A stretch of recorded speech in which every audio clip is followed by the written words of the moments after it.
मैं Rakesh Kumar RCM news से एक बहुत ही खुशखबरी वाला खबर लेके आया हूं। जम्मू कश्मीर और हरियाणा में चुनाव की घोषणा हो रखी है। जम्मू कश्मीर में आज 10 साल बाद विधानसभा चुनाव की घोषणा हुई है। चुनाव की तारीखों की घोषणा से पहले मुख्य चुनाव आयुक्त ने जम्मू कश्मीर के चुनाव का एक खाका खींचा। मुख्य चुनाव आयुक्त राजीव कुमार ने कहा कि जम्मू कश्मीर के आवाम तस्वीर बदलना चाहती है। चुनाव आयोग के टीम ने जम्मू कश्मीर और हरियाणा का दौरा भी किया था। विदित है कि जम्मू कश्मीर में 10 साल बाद विधानसभा चुनाव होने जा रहे हैं। आखिरी बार जम्मू कश्मीर में 2014 में चुनाव हुए थे। दरअसल सुप्रीम कोर्ट ने 30 सितंबर 2024 तक जम्मू कश्मीर में चुनाव कराने का आदेश दिया था। जम्मू कश्मीर से अनुच्छेद 370 हटने के बाद ये पहला विधानसभा चुनाव होगा। जम्मू कश्मीर से 5 अगस्त 2019 को आर्टिकल 370 को हटा दिया गया था। आर्टिकल 370 हटने के बाद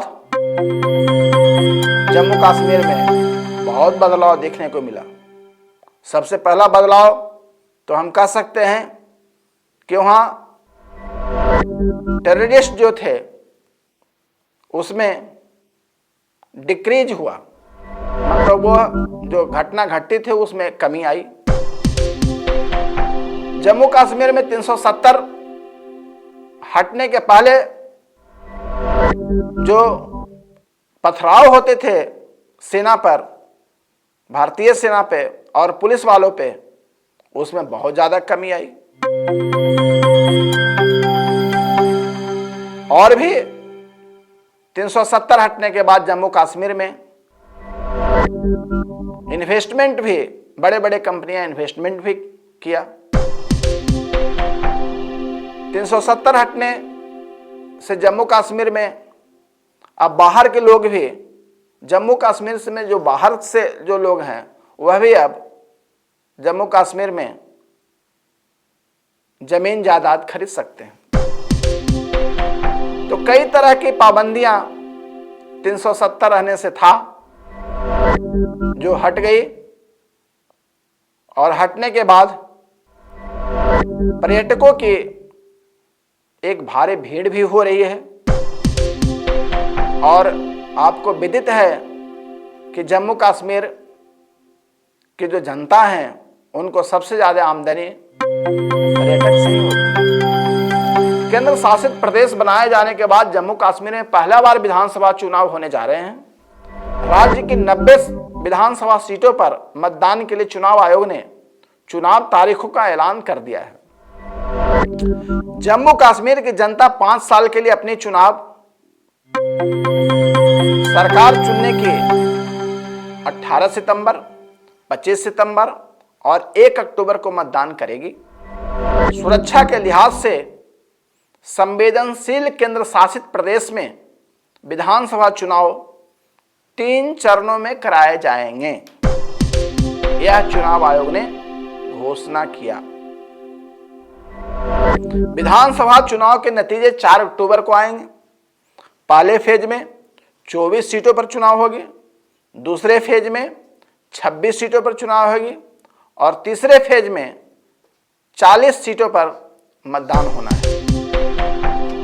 मुख्य चुनाव आयुक्त राजीव कुमार ने कहा कि अमरनाथ यात्रा खत्म होने का इंतजार कर रहे थे।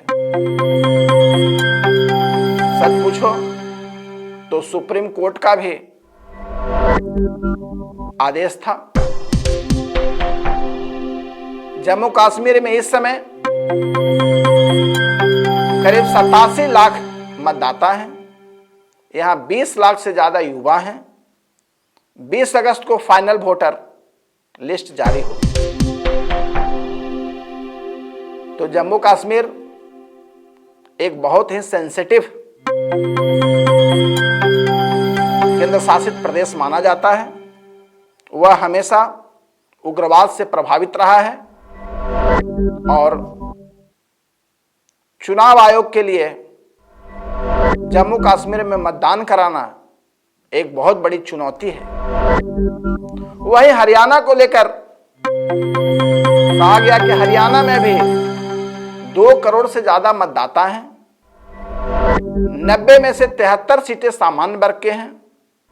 हरियाणा में 27 अगस्त को वोटर लिस्ट जारी होगी। हरियाणा में 20,269 पोलिंग स्टेशन है। 150 से ज्यादा मॉडल पोलिंग बूथ होंगे। हरियाणा में भी चुनाव का बिगुल बज गई है। चुनाव आयोग ने महाराष्ट्र के विषय में भी बताया कि महाराष्ट्र में भी चुनाव जो है वह भी समय से करवाया जाएगा, लेकिन अभी चुनाव वहां पे नहीं हो पा रही होगी। मुख्य चुनाव आयुक्त ने प्रेस वार्ता में कहा कि जम्मू कश्मीर में चुनाव का ऐलान हुआ है, इसलिए महाराष्ट्र को लेकर अभी चुनाव कराने का फैसला फिलहाल टाल दिया गया। इसके अलावा कई त्योहार भी इसी दौरान आने वाले हैं। पितृपक्ष हो गया, नवरात्रि है, दशहरा है, दीपावली। इसलिए अभी महाराष्ट्र का चुनाव कुछ समय के लिए रोक दिया गया है, लेकिन महाराष्ट्र के चुनाव भी विदित समय पर करवा लिया जाएगा। धन्यवाद।